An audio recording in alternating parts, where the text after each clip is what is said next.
Every now and then, it's good to remind yourself that you're human. This is Tyson Ray, financial advisor at Form Wealth Advisors, where we exist to help make life better for our clients and those in our community.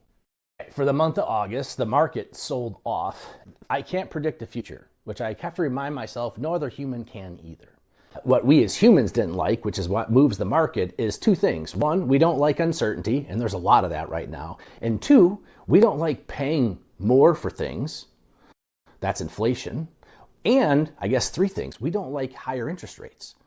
And so we have all of that right now. And so there's a lot of uncertainty playing into these markets, and that's why the markets are bouncing around, and we expect that to continue. But what do you need to be worrying about, and what do you need to be doing about that? This era of higher interest rates feels like it's something new, when really it may be just going back to what normal was like. Maybe we shouldn't have had interest rates at zero for the better part of a decade or two.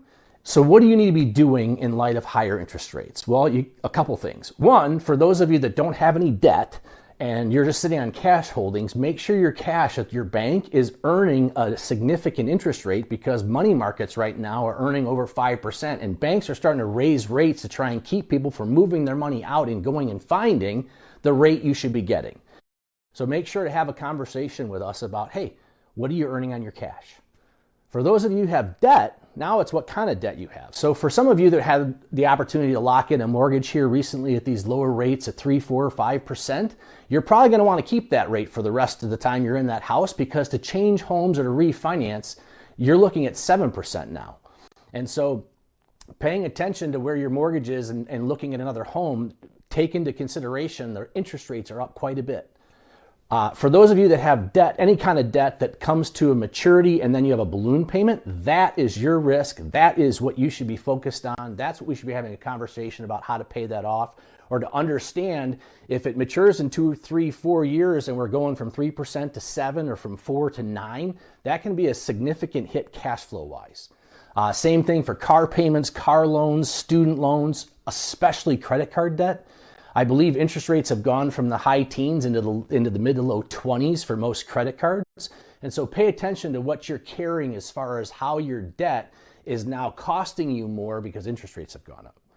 You can be interested in all these headlines and you can wonder what the future is going to hold and how that's going to play out.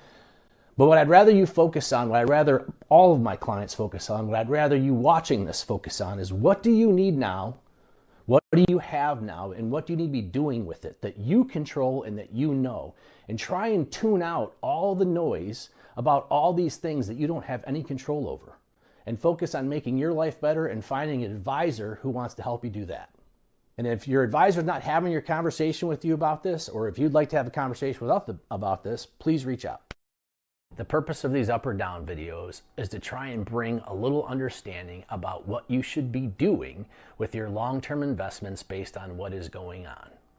And so this is Tyson Ray, financial advisor at Form Wealth Advisors, where we exist to help make life better for our clients and those in our community.